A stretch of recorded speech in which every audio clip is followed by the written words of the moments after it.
सर्वेषां कृते शुभ मध्याह्न अहम् आरवः हरणे अस्ति मम नवमी कक्षायां पठामि। अद्य कथाकथनस्य विषयः व्याघ्रः इति अस्ति। कश्चन गोपालकः ग्रामे धेनुपालनं करोति। एकदा सः जामितः आसीत्। ग्रामजनानां परिहासं करोमि इति चिन्तयति। गोपालकः उच्चैः चित्कारं करोति, व्याघ्रः व्याघ्रः। गोपालकस्य शब्दं श्रुत्वा ग्रामीणाः धावन्तः आगच्छति। तदा गोपालकः हसन् वदति, मूर्खाः मूर्खाः।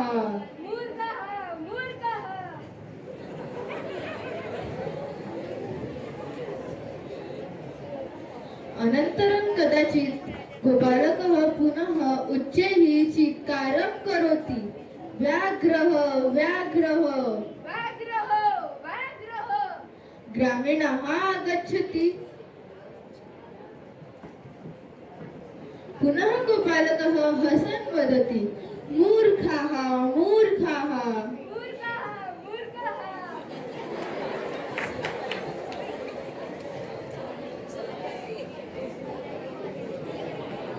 केभ्यश्चित् दिनेभ्यः परम् एकस्मात् व्याघ्रः साक्षात् आगच्छति।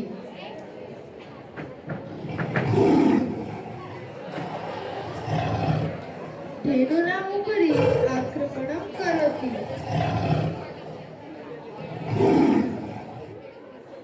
गोपालकः उच्चैः चित्कारं करोति, व्याघ्रः व्याघ्रः, कोऽपि शीघ्रम् आगच्छतु।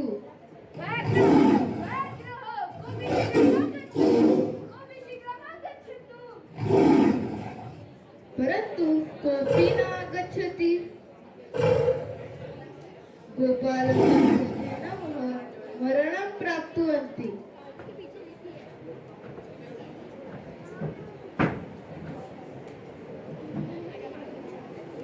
नीतिः सदा कथितं सत्यमेव रक्षति। धन्यवाद।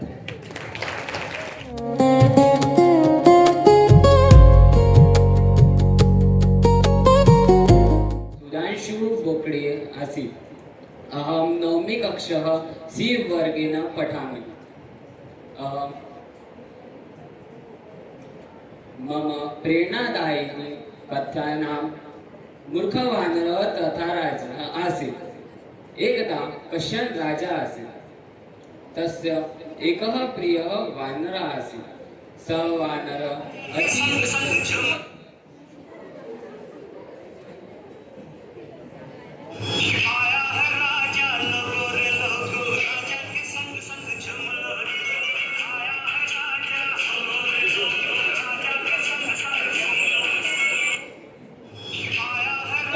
अतीव वानरः आसीत्। सः वानरः अतीव चञ्चलः आसीत्। सः वानरः राजानं अत्यन्तं प्रेम्णा सेवते स्म। एकस्मिन् दिने राजा उद्याने विश्रामं कुर्वन् आसीत्। सः वानरः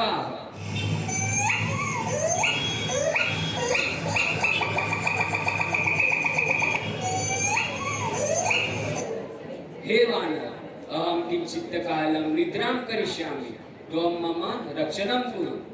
महाराज, भवान् न चिन्तयतु, अहं भवतः रक्षणं करिष्यामि। ततः राजा सुप्तः अभवत्। तस्मिन् समये एका मक्षिका आगत्य राज्ञः मुखे एव उपविशत्। वानरः तां मक्षिकाम् अपासारय, किन्तु सा पुनः आगत्य राज्ञः मुखे एव उपविशत्। वानरः अवदत्, अहो मूर्खः मक्षिका, त्वं मार्गं कथं पीडयसि? वानरः पुनः अपासारय, किन्तु सा पुनः आगता। ततः वानरः क्रुद्धः अभवत्। समीपे स्थितां खड्गं दृष्ट्वा सः अवदत्, अद्य अहम् एतां मक्षिकां नाशयिष्यामि। यदा मक्षिका राजनं वक्षसि उपाविशत्, वानर खड्गेन ताम हन्तुमायत किन्तु सा त्वरया उड्डिता खड्गं च राजनम् आहत्वा राजा पीडितः अभवत् सः दुःखेन अवदत् अहो मूर्खः मित्रं बुद्धिमतः शत्रो अति अधिकं भयंकरम् नीतिः मूर्खः मित्रात् बुद्धिमान शत्रु श्रेयात् धन्यवाद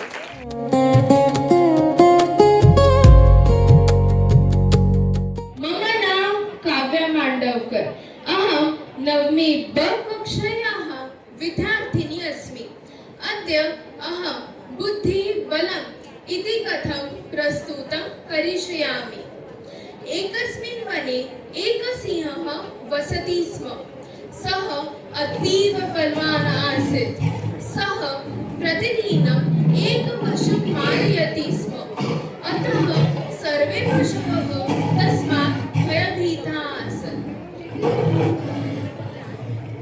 एकदा सर्वे पशवः सिंहस्य समीपं गत्वा अवदन् महाराज वयं प्रतिदिनम् एकपशुं भवतः समीपं प्रेषयिष्यामः सिंहः तेषां वचनं स्वीकृतवान् एकस्मिन् दिने एकस्य शशकस्य क्रमः आसीत् सः बुद्धिमान् आसीत् सः मनसि अचिन्तयत् बुद्धिः बलात् श्रेष्ठा ततः शशकः विलम्बेन सिंहस्य समीपं गतवान् सिंहः क्रुद्धः भूत्वा अपृच्छत् त्वं किमर्थं विलम्बेन आगतवान् शशकः अवदत् महाराज मार्गे एकः अन्यः सिंहः माम् अवरुधितवान् सः अपि अस्य वनस्य राजा इति वदति सिंहः अतीव क्रुद्धः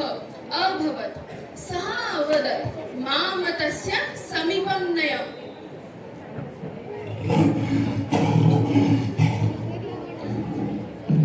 शशकः सिंहः एकस्य कूपस्य समीपं नीतवान् कूपः अतीव गभीरः आसीत् शशकः अवदत् महाराज सः सिंहः अस्मिन् कूपे अस्ति सिंहः कूपस्य अन्तः अपश्यत् तत्र तस्य प्रतिबिम्बम् आसीत् सिंहः तत् अन्यसिंहः मत्वा कूपे उद्रितवान्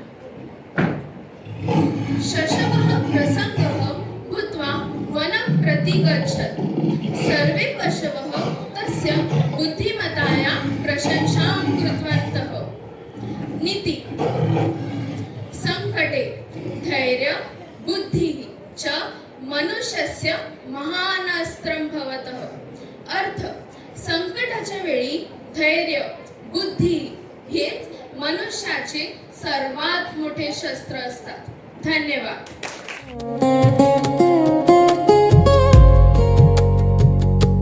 श्री वजयस्य नवमी कक्षायां छात्रा आदरणीयः प्रधानाचार्यः माननीयः गुरुवर्यः उपस्थितः अतिथयः तथा मम प्रियः मित्राणि सर्वेभ्यः मम सादरं नमस्कारः अद्य अहं भवतां समक्षे लोभीकृषकः इति शिक्षाप्रदां कथां प्रस्तुतुम् आगतः अस्मि मनुष्यस्य जीवने सन्तोषः परं धनं यः सन्तुष्टः भवति सः एव सुखी भवति किन्तु यः लोभस्य वशं गच्छति तस्य जीवने शान्तिः न भवति अस्माकं शास्त्रेषु अपि उक्तं लोभः पापस्य कारणं सन्तोषः परं धनम् अस्याः कथायाः माध्यमेन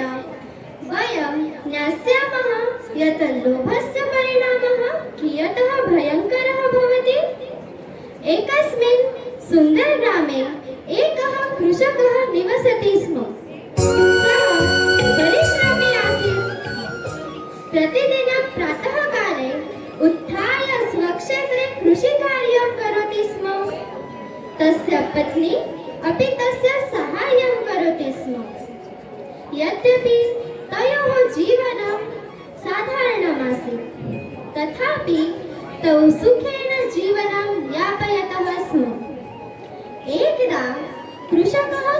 क्षेत्रे कार्यं कुर्वन् आसीत्। कृषकस्य दृष्टिः एकस्मिन् सुन्दरहंसे अपतत्। सः हंसः अत्यन्तं शान्तः आसीत्। कृषकः तं आदरेण स्वगृहं नीतवान्। अनन्तरम् अद्भुता घटना अभवत्। प्रातःकाले कृषकः पश्यति, हंसः एकं स्वर्णमयम् अण्डं ददात्। सः विस्मितः अभवत्। सः स्वर्णाण्डं विक्रीय बहु धनं प्राप्तवान्। एव हंसः प्रतिदिनं स्वर्णाण्डं ददात्। कृषकस्य जीवनं शनैः समृद्धम् अभवत्। प्रथमेषु दिनेषु कृषकः अत्यन्तं प्रसन्नः आसीत्, किन्तु कालानन्तरे तस्य मनसि लोभः उत्पन्नः। सः चिन्तितवान्, यदि प्रतिदिनम् एकमेव स्वर्णाण्डं लभ्यते तर्हि हंसस्य उदरम् अवश्यं बहूनि स्वर्णाण्डानि सन्ति। अद्य यदि अहं हंसस्य उदरम् उद्घाटयामि तर्हि सर्वाणि स्वर्णाण्डानि एकवारमेव प्राप्स्यामि। पत्नी अवदत्, मा कुरु एतादृशं कर्म। प्रतिदिनं स्वर्णाण्डं पर्याप्तम् अस्ति। लोभः न कर्तव्यः। किन्तु कृषकः न अशृणुत्। लोभेन तस्य बुद्धिः नष्टा अभवत्। अन्ततः कृषकः हंसं हत्वा तस्य उदरं चकर्तत्। सः बहूनि स्वर्णाण्डानि अन्वेष्टुम् आरब्धवान्, किन्तु तत्र एकमपि स्वर्णाण्डानि सन्ति। कृषकः रोदितुम् आरब्धवान्। हंसः मृतः। स्वर्णाण्डानि अपि समाप्तानि। कृषकः शून्यहस्तः अभवत्। तदा कृषकः स्वदोषं ज्ञात्वा सः रोदितुम् आरब्धवान्। सः अभवत्, अहं महतीं भूलम् अकरवम्।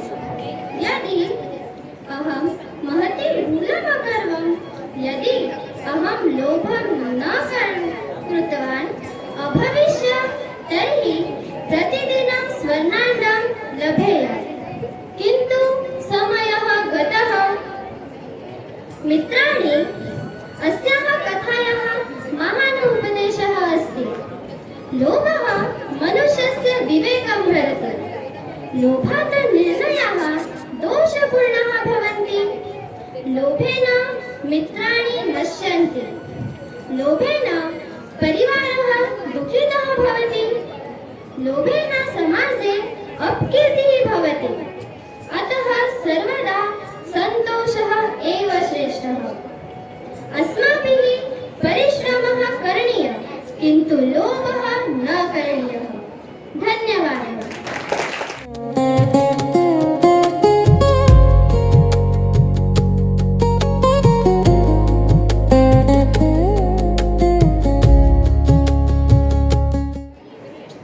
शुभं मध्याह्नः। मम नाम सर्वाबेली। अहम् 8मी कक्षायां ब-वर्गे पठामि। मम कथाविषयः समयस्य। मम कथा नाम समयस्य महत्त्वम्। एकस्मिन् ग्रामे रोहनः नाम एकः बालकः अस्ति। सः अत्यन्तः आलसी अस्ति। सः दूरदर्शन च क्रीडाय अधिकं पसन्द करोमि स्म।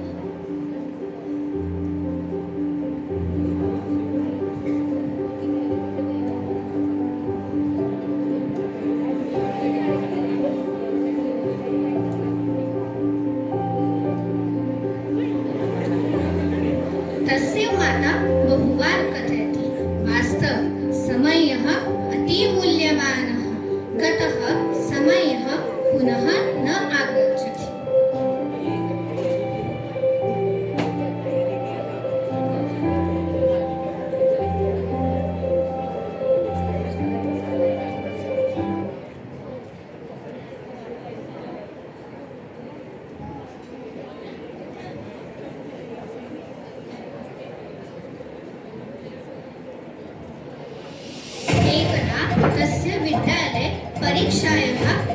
करोति सः परीक्षायाः पूर्ण न अपठत्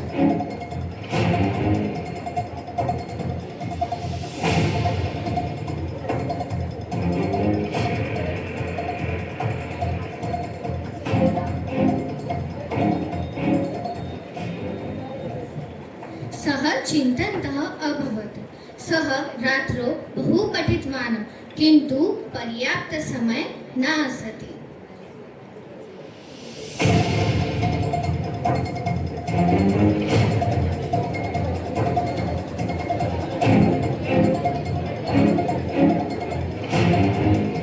सः विद्यालये परीक्षायाः गच्छन्ति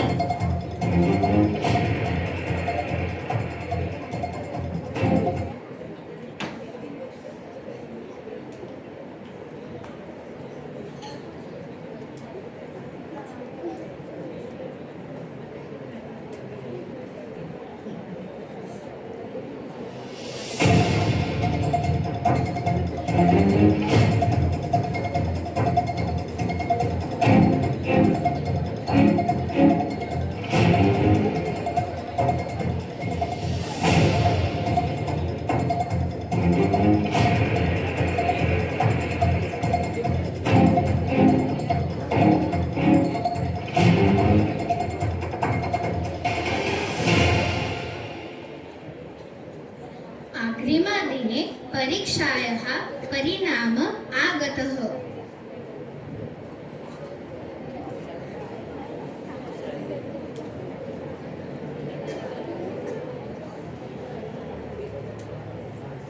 किन्तु सः परीक्षायाः उत्तमप्रदर्शनं न कर्तुं तदा सः अवगतवान् समयस्य एव सदुपयोगः एव सफलतायाः महत्त्वं सः समयस्य महत्त्वं ज्ञात्वा नीतिः समयः अतिमूल्यवानः गतः समयः पुनः न आगच्छति धन्यवादः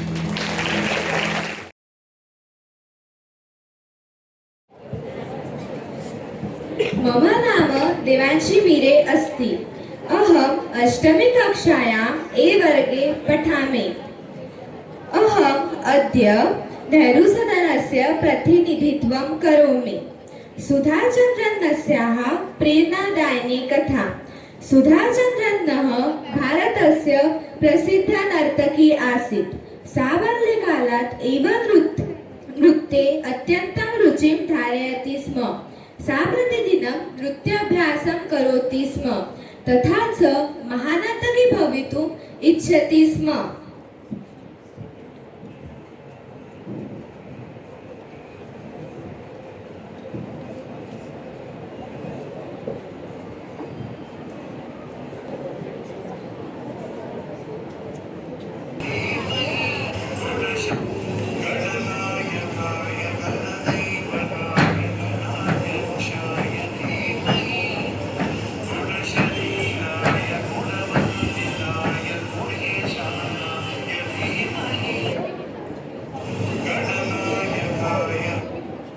एकदा सा स्वपरिवारस्य सह यात्रां कुर्वती आसीत् अकस्मात् मार्गदुर्घटना अभवत्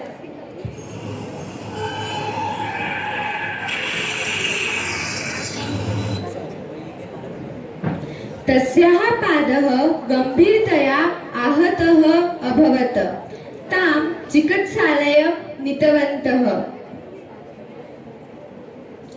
तस्याः मातुः उक्तवान् क्षम्यतां तस्याः जीवनरक्षणार्थं पादस्य छेदनम् अत्यन्तम् आवश्यकम् अस्ति एतत् श्रुत्वा माता अश्रूणे अमुञ्चत् सुधा अपि दुःखिता अभवत् भोः चिकित्सकः किं मम नृत्यजीवनम् इदानीं समाप्तं चिकित्सकः वदति न पुत्री जीवने धैर्यम् अत्यन्तम् आवश्यकम् अस्ति सुधा वदति किम् अहं पुनः नृत्यं करिष्यामि चिकित्सकः वदति यदि त्वं दृढनिश्चयं करिष्यसि कठोरपरिश्रमं च करिष्यसि तर्हि अवश्यं शक्नोषि ततः सुधा स्वमातरम् अपृच्छत् मातः अहं नर्तकी भवितुम् इच्छामि किम् अहं स्वप्नानि अधुना नष्टः मातः वदति न कदापि पुत्री स्वप्नानि कदापि न नश्यन्ति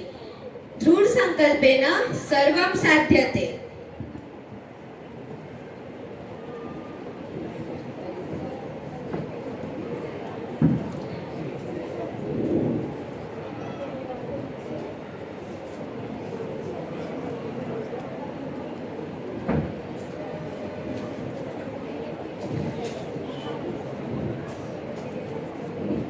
एकस्मिन् सुधा गृहे एकाकी आसीत्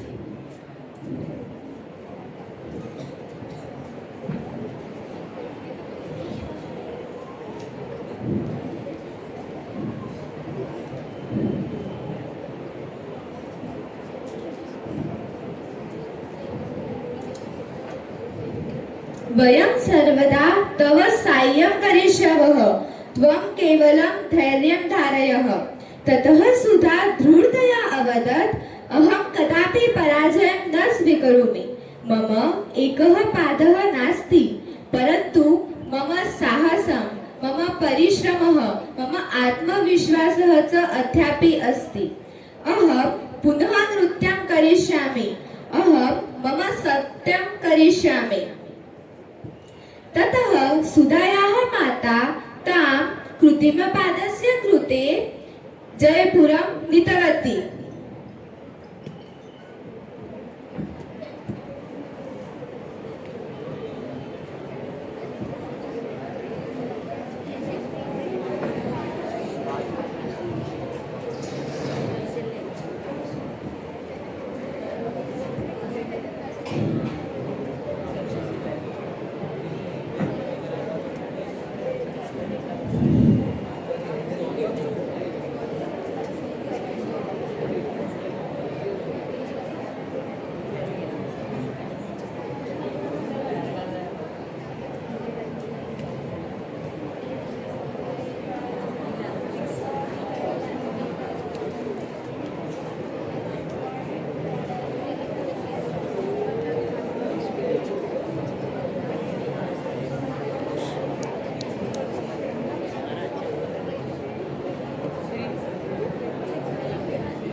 अनन्तरं सा कृत्रिमपादस्य साहाय्येन पुनः नृत्याभ्यासम् आरब्धवती प्रारम्भे सा बहवः कष्टाः आसन् किन्तु सा कदापि निराशा न अभवत् अभ्याससमये सा स्वयम् उक्तवती अहं पुनः नृत्यं करिष्यामि परिश्रमः मम शक्तिः अस्ति यदि अहम् अद्य प्रयत्नं करिष्यामि तर्हि स्वसफलता अवश्यं भविष्यति कठोर परिश्रमेण सा पुनः सफल नर्तकी अभवत् तथा च असंख्य जनानां प्रेरणास्रोतः अभवत्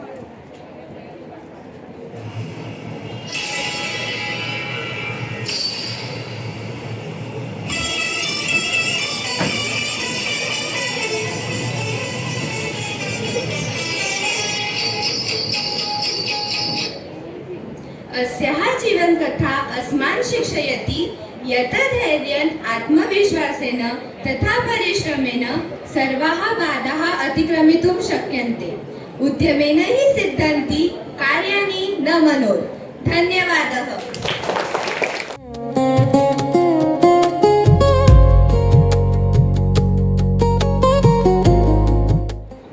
शुभ मध्याह्न आदरणीयः प्रधानाचार्य महोदया श्रीमती संयोगिता पाटिल महोदया पर्यवेक्षिका श्रीमती ज्योति निर्मल महोदया पठ्यगहामि क्रियाकलापः श्रीमती निशा डांगुरे महोदया गतिविधिः प्रमुखा च खुशी मुलकरवार महोदया सर्वे पूज्या शिक्षिकाः व मम प्रियरूपः मित्राणि च मम नाम दक्ष मोदी अस्ति व अहम् 8ायां कक्षायां पठामि अद्य अहं युष्मभ्यं दीपावल्याः एकां कथां श्रावयामि पुरा नरकासुरः नाम्ना कश्चन असुरः आसीत् नरकासुरः भूदेव्याः पुत्रः सः सर्वान् जनान् पीडयति स्म।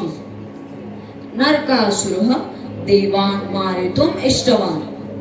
तस्मात् नरकासुरः ब्रह्मदेवस्य कृते तपस्यां कृतवान्। तदा ब्रह्मदेवः साक्षात् प्रत्यक्षीभूय भवतः इष्टं वरं पृच्छतु इति उक्तवान्। तदा नरकासुरः उक्तवान्, अहम् अमरत्वम् इच्छामि इति। यः जन्म प्राप्नोति सः मरणम् अपि निश्चयेन प्राप्नोति एव।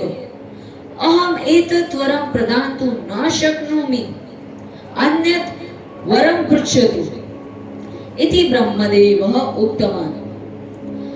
नरकासुरः चिन्तितवान्, कस्यापि माता कदापि स्वपुत्रं न मर्यति, अतः मम माता एव मम मरणस्य कारणं भवेत् इति वरं पृच्छतु चेत् मम मरणं न भविष्यति।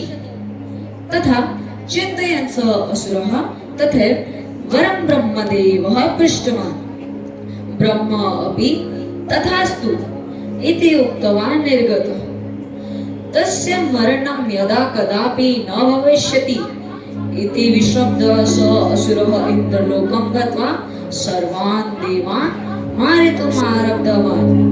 चिन्ताकान्तः देवाः भगवतः विष्णुः समीपं गतवन्तः। प्रार्थितवन्तः च, हे देव अस्मान् रक्षतु। भगवान् विष्णुः उक्तवान्, कृष्णः मम अवतारः, तस्य साहाय्यं पृच्छन्तु। देवाः कृष्णं प्रार्थितवन्तः। कृष्णः देवानां रक्षणार्थं नरकासुरेण सह युद्धार्थं प्रस्थितः। कृष्णस्य पत्नी सत्यभामा अपि पत्युः युद्धक्षेत्रं गतवतः। युद्धस्य आरम्भः जातः। युद्धे नरकासुरस्य बाणेन कृष्णः मूर्छितः अभवत्। पत्युः स्थितिं सत्यभामा दृष्ट्वा कुपिता जाता। कृष्णस्य धनुं स्वस्य हस्ते स्वीकृत्य नरकासुरः मारितवती। अतः नरकासुरस्य वरं पूरितम्।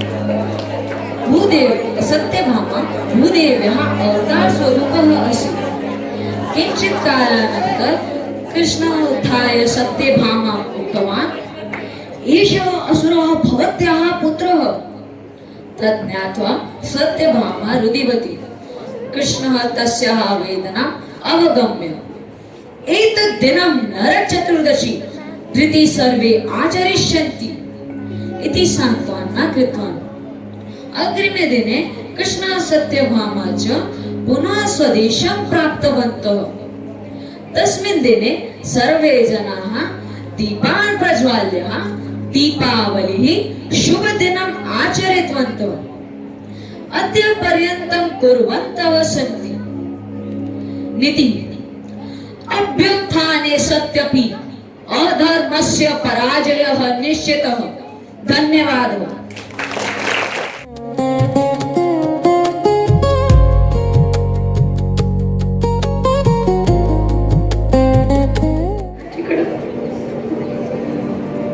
काळजी करू नका।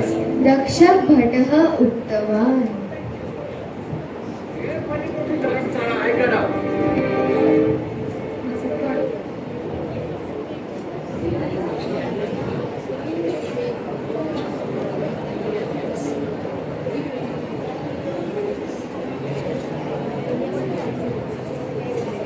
श्वः प्रातः एव द्वारस्य उद्घाटनम्।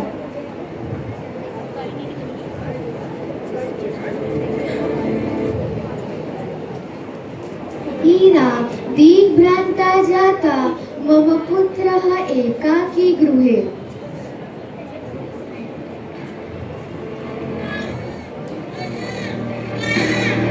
दुर्गतः बहिः गन्तुं मार्गस्य अन्वेषणम् आरब्धवती सा।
वृक्षलतादि सहाये अधः गतवती।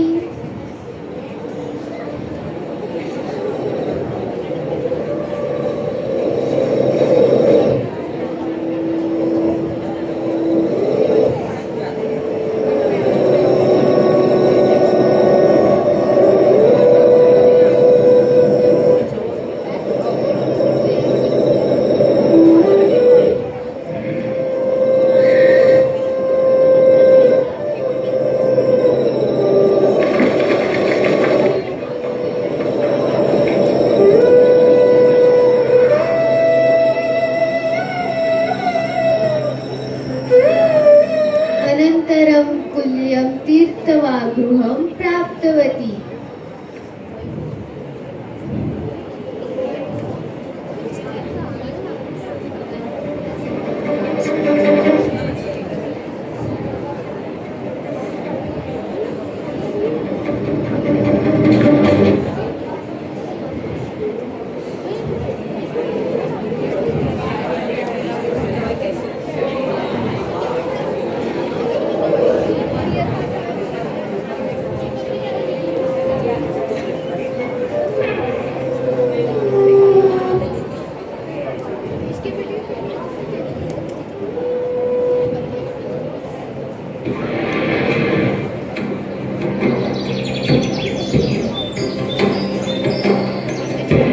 राजा शिवाजी एतत् श्रुतवान्।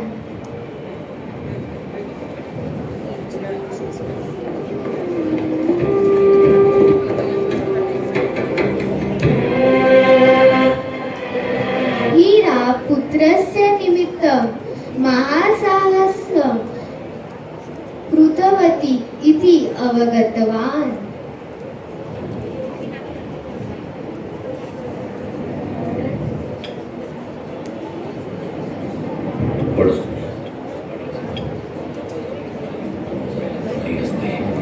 हा नियम तुला ठाऊक आहे आणि तरीही तू का जाती?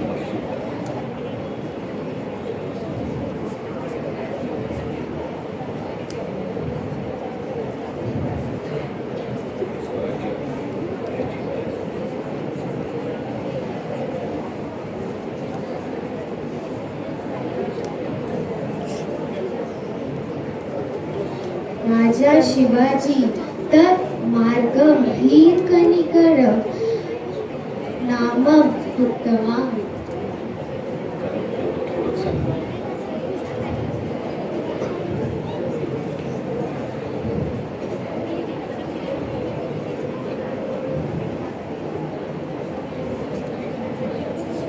माता पुत्रः किं किं न करोति, किं किं न सहति, माता अस्माकं सर्वोच्च देवता।